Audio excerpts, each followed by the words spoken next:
Today we have a look at events that happened on Valentine's Day, a found child, and much more. We have today's weather forecast with Madison and a look at sports with Eli. Today is Wednesday, February 16th, 2022. We are live from Schroyer Studio H12 on the campus of Bradley Central High School, and you are watching VOX News Today.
Welcome back. I'm Alex Wingard. And I'm Amber Filial. Our North Carolina community held a candlelight vigil Tuesday for the victims of a suspected plane crash. The vigil was held in the town of Atlantic. Organizers set up a table with photos of those who are believed to have died in the crash, along with candles and several flower arrangements. Ministers from churches in the county came to pray and comfort the community, and organizers spoke about how much the community turnout meant to them. 2 Texas deputies are shot and injured, responded to a call. The suspected shooter is dead. Deputies responded to a call of shots fired at a Houston area home Tuesday night. When they arrived, the suspect allegedly began firing at them. Authorities described the situation as an ambush. The deputies fired back, killing the suspect. The deputies were hit in the leg and one grazed in the head. They're both expected to be okay. Authorities say the suspect was out on bond for aggravated assault of a family member in 2020. Valentine's Day wasn't just for giving chocolate this year. For Brent White, his wife gave him the gift of half of her liver. The couple has been married for about 9 years, but last February, Joanne noticed a difference in Brent's health and personality. He was taken to the hospital and marked with a liver disease score. I decided at that point if there was any way we could get him a transplant, I was going to do everything in my power to make that happen, including living donor transplant, Joanne says. The two have now recovered closer than ever. A unique sight in a Minnesota front yard is turning heads and warming hearts. Andrew Bentley, an artist, has made an ice garden for his wife and kids to see. It took about 12 days to put up. I think there's around 30 pieces, Bentley says. He had been working with ceramics for 25 years, but then he found an interest in ice sculpting. Most people look at the weather at those frigid days they are dreading. Those are my favorite days to do this. The biggest vivid blue diamond is up for grabs for a pretty penny. It's called the De Beers Kalinian Blue, and Sotheby's said it could sell for at least $48 million. The 15.1 carat gem is also the largest internally flawless set-cut vivid blue diamond that the Gemological Institute of America has ever appraised. The GIA has also deemed the diamond its fancy vivid blue, the highest color grading possible. The big rock is expected to be placed at auction at Sotheby's Hong Kong Luxury Week in April. A 9-year-old girl shot on Valentine's Day has died. Arlena Alvarez was in the car with her family when bullets started flying. Houston police say the man who opened fire had just been robbed at gunpoint at a drive-thru at the ATM. He says a truck shot through a truck he thought he saw the robber jump into, but it was Arlene in that truck with her parents and brothers on the way to get pizza. Xavier Walton talked to Arlene's dad about his little girl. Heavy rain slides and floods in Petropolis. At least 34 are dead in the Rio de Janeiro state area after having fallen victim to the natural disasters, but the death toll isn't final yet. Searchers fear that when they scrutinize the wreckage, more bodies could surface. A woman named Rosaline Virgilio was in tears as she recalled the pleas for help from a woman she couldn't save from the disaster. There was a woman screaming, "Help, get me out of here," but we couldn't do anything. The water was gushing out and the mud was gushing out, she told the Associated Press. Our city, unfortunately, is finished. A death threat halts an avocado chain supply from Mexico. U.S. officials investigate. The suspended avocado imports are causing worry for the economy in both countries. The inspector received an anonymous death threat that is marked as credible. The inspector received this threat after he refused to allow a shipment of avocados to go north of Michigan in the U.S. The officials said the temporary suspension will remain until the inspectors can feel safe while doing their jobs.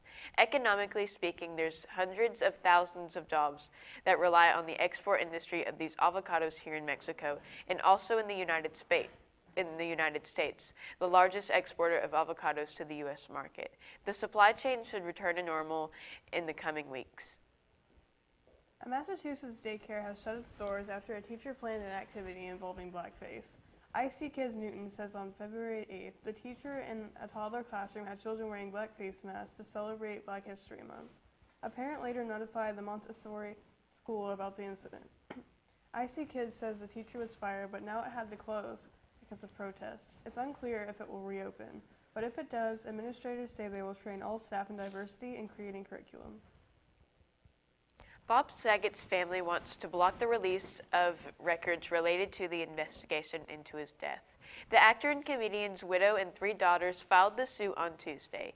It seeks an injunction declaring that certain records prepared during the investigation remain confidential and exempt from public disclosure. Those records include photographs, video and audio recordings, autopsy information, and more created during the investigation. The suit says the family would suffer extreme mental pain, anguish, and emotional distress if the information were released. Saget died in his hotel room last month in Orlando, Florida.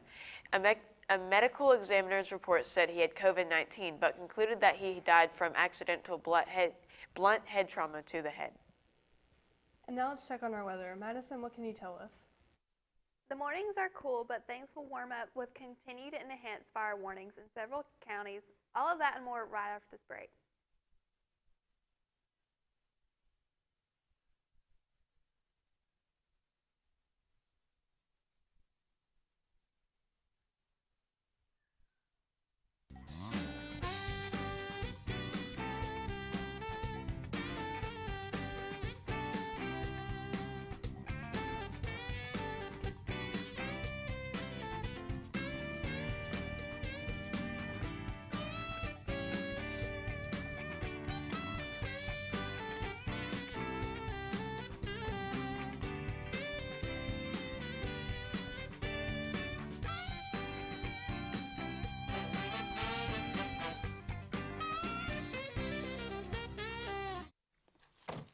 Wow, college already.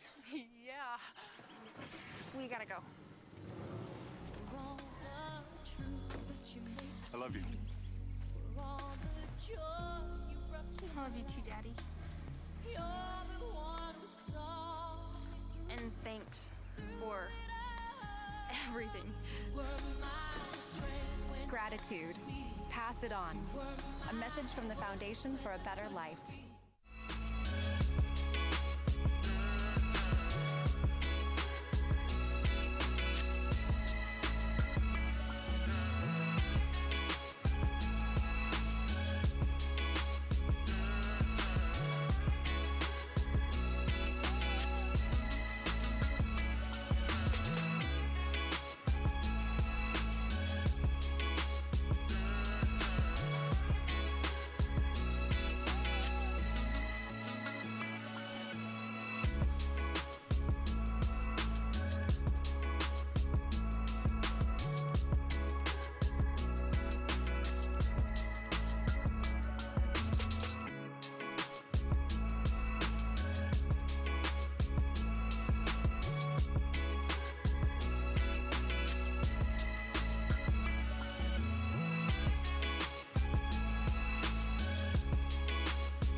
seriously awful. But a lot better than last week.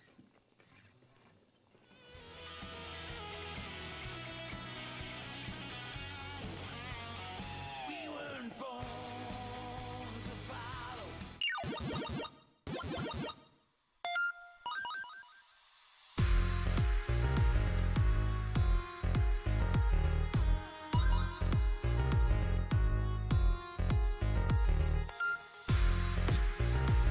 Final round. Fight.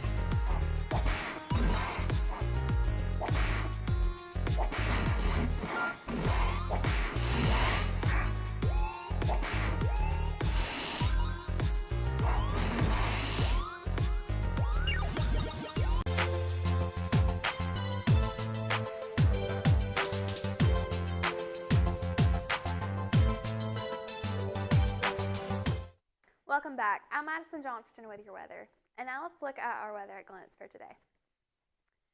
Right now in the area is 45 degrees with a high today of 65 and a low of 26.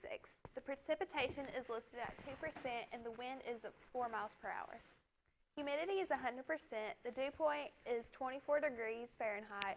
The pressure is 30.51 inches. The visibility is 10 miles and the UV index listed today for 0 out of 10. And now let's look at our national radar. Right now there's nothing in Cleveland or in the local areas. And now let's look at our national radar. There are snow and ice storms in the north. And some rainstorms in Southern California and in Phoenix. And now let's look at our 7-day weather.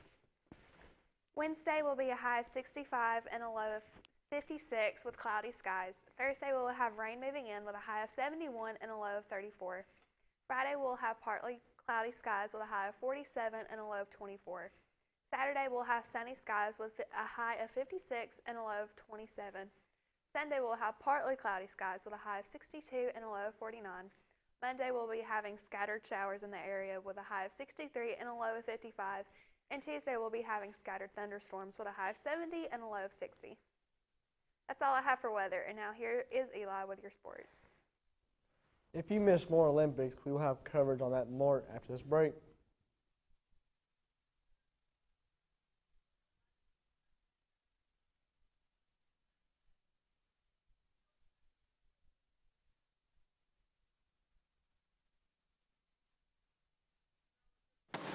Well, you're wrong.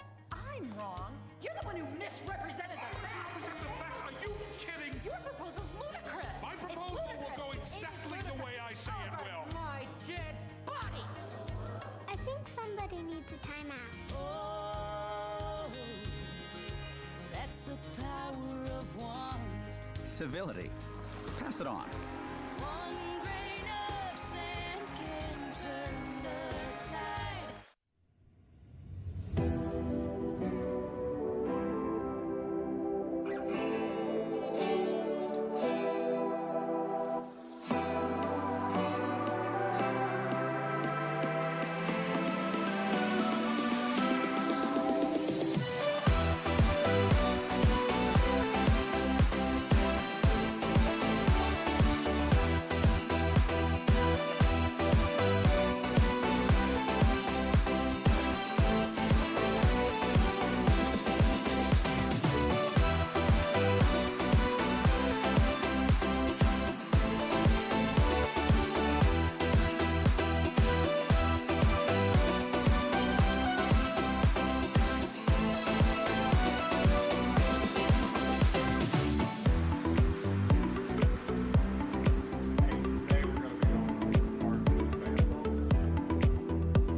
I'm the greatest hitter in the world!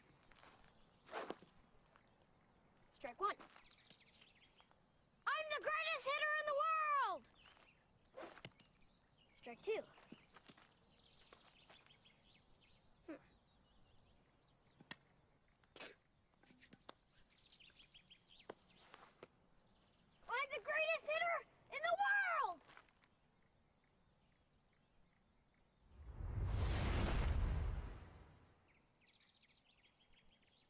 Strike 3.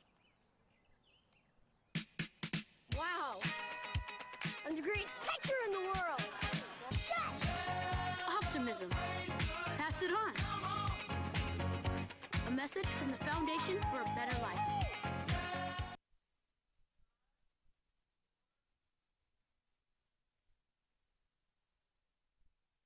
Eli, done with your sports.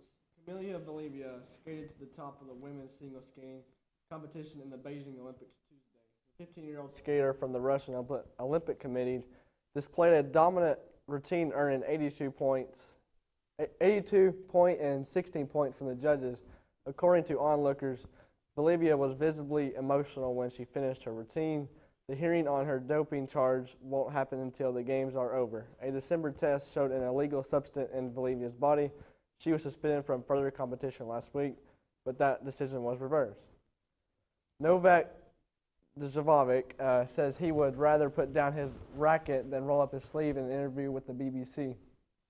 The tennis star says he's willing to sit out the French Open and Wimbledon due to his COVID-19 vaccination status. Djokovic told the British network that although he's not against COVID-19 vaccination, he wants to make up his own mind about protecting himself against the COVID-19 virus. But since Djokovic didn't compete in the Open, Nadal went on to win and now has 21 titles, for the most ever for a male tennis player. Kylian Mbappe scored a wonderful last-minute goal to inspire Paris Saint-Germain to a 1-0 victory against Real Madrid in the Champions League round of 16 first leg tie on Tuesday. The game looked to be drifting to a goalless draw before the Frenchman drove at the Madrid defense and slotted a fine finish past Thibaut Courtois in the 94th minute of the match. It came after Lionel Messi saw his second-half penalty saved by the Madrid keeper, but despite Messi and Mbappe and eventually Neymar on the pitch, it took a last-gasp effort from the brilliant Frenchman to earn the win. That's all for sports. Stay tuned for more news after this break.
CRCC to me is a calling that God placed on my life to really step out in faith on something that I didn't think I could do, and it's been amazing to see how God's worked through it. CRCC stands for Crossroads Community Church, but we're a church that our vision is to be a life-giving church in our community. We do that through helping people know God, find freedom, discover their purpose, and then go make a difference. And so that's what we're doing every week, is helping people discover their jam and go make a difference.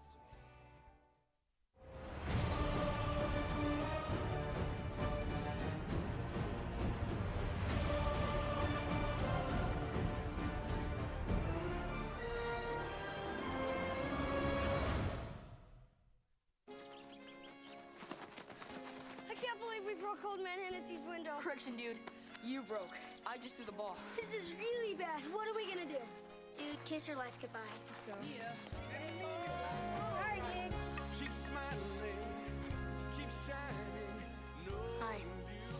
Tell him it was an accident, and we can fix the window.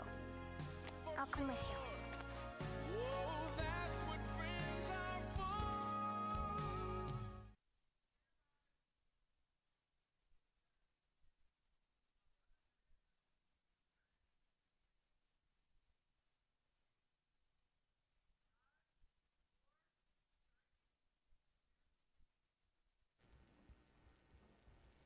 Welcome back. Working smoke detectors alerted a family to get out of a burning home in Chattanooga early Wednesday morning, according to the Chattanooga Fire Department. No one was hurt. The fire broke out a little before 6 a.m. at a home in Hickory Valley Road.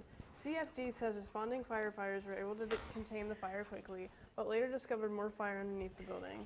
Crews stayed on the scene to monitor hotspots. The fire caused significant damage. 2 people are now looking for a new place to live and are getting help from the Southeast Tennessee chapter of the American Red Cross. Right now, there's no word on what caused the fire. A Walker Valley High School student was arrested and charged Tuesday for bringing a weapon on campus, according to the Bradley County Sheriff's Office.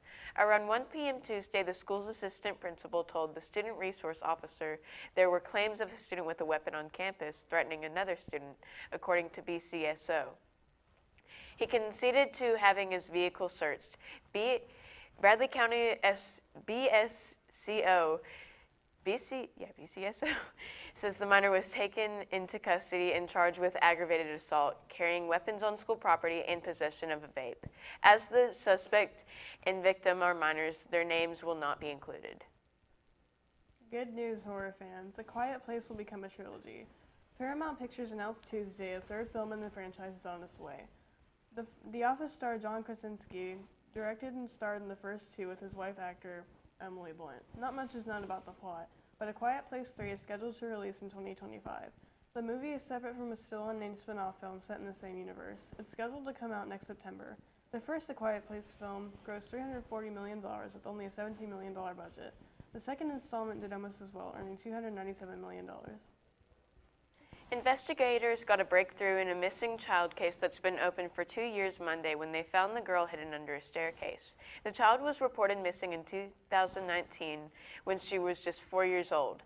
Police executing the search warrant found her Monday in a secret room that was so hidden beneath the staircase. They had to remove planks to get access. The dark and wet enclosure is in a space that led to the home's basement. Police say the child's biological mother was in the same space. The New York home is about 150 miles away from where the child was last seen. Police had searched it before but were never given full access. The child's mother, father, and grandfather are now facing charges. She's been returned to her legal guardian and reunited with her older sister. The makers of a new perfume say they're using the scent of something truly irresistible just in time for Valentine's Day: French fries. Frights by Idaho is a limited edition fragrance available only on the Idaho Potato Commission's website. Whether you're at a drive-thru restaurant or dining in, it's near impossible to not grab a fry and take a bite before you dive into your meal. The smell is too good to resist, explained Jamie Higham, the Commission's president and CEO. This perfume is a great gift for anyone who can't refuse a French fry, Higham says. Frights by Idaho is made from distilled Idaho potatoes and essential oils, the Commission's site says. The 1.7-ounce crystalline bottle retails for $1.89, about the price of a large order of French fries. UTC launched a new MOX recovery program 6 weeks ago and is already generating a positive response for students. It provides access to meetings, educational programs, social events, and even retreats. With classes back in session and more students filtering back to campus from the pandemic, some students who may deal with addiction or substance misuse now have a place to feel safe and understood. Cassandra Riddle, Collegiate Recovery Program Coordinator and Educator, is leading the program along with Jamie Hargrove, a substance disorder treatment specialist for youth. This is a very high-risk community, high-risk age group, and want to create a positive environment, Riddle said. They said the UTC campus recovery is what students may need and look for who are struggling or recovering from addiction. Surfing the web just got more interesting. The software company Opera says its browser replaces web addresses with emojis. That's right, the browser has ditched the usual staples found in web addresses, like HTTP and .com. In fact, the company says words are no longer needed at all. Instead, a string of emojis represent where you can locate a web page. Opera partnered with the company Yat for the change. Yat sells URLs with strings of emojis in them. Opera says some musicians are trying out the trend. For instance, if you type the alien emoji, followed by the music note emoji into Opera, you will be routed to rapper Lil Wayne's record label website. Babies whose mothers were vaccinated against the coronavirus have a reduced risk of being hospitalized with the disease. That's according to a new study published Tuesday by the Centers for Disease Control and Prevention. The study found infants are protected for the first 6 months of their lives. Researchers say pregnant women who got the jab later on in their pregnancies have an 80% chance of protecting their babies. That chance reduces to 32% if they got it early on. The study monitored 379 children who were hospitalized with COVID and other sicknesses at 20 pediatric hospitals between July and mid-January of this year. If you want a healthy snack of leafy greens, you might enjoy eating some actual cabbage. What better way to celebrate National Cabbage Day? According to the National Day calendar, cabbage was first brought to the U.S. by French explorer Jacques Cartier. Cabbage is a diverse vegetable that is the main ingredient in dishes like kimchi, coleslaw, and many salads. Brussels sprouts, cauliflower, and broccoli are all different forms of cabbage. The vegetable also inspired the 1980s toy phenomenon Cabbage Patch Kids. Visitors to Babyland General Hospital in Cleveland, Georgia can still watch the live birth of one of the famous dolls. Health experts say it's all about perspective. Look at the 7-day moving average of reported deaths. More people are dying now than at any point in the pandemic, except last winter. The CDC just released this statement saying, as always, CDC is regularly reviewing our guidance to ensure we are providing science-based recommendations that are most relevant for each moment of the pandemic. We will communicate any updates on our mask recommendations publicly if and or when they change. This means you can expect lots of questions this morning during the White House COVID-19 response team briefing. We are on Facebook, Twitter, and YouTube through our channel BCHS VOX News. You will also find more online at our website, voxnews.net. Remind your friends to like, subscribe, share, and tune in. You just cannot get enough of Vox. That is all we have for you today from Studio H12 at Bradley Central. And as always, God bless and go Bears!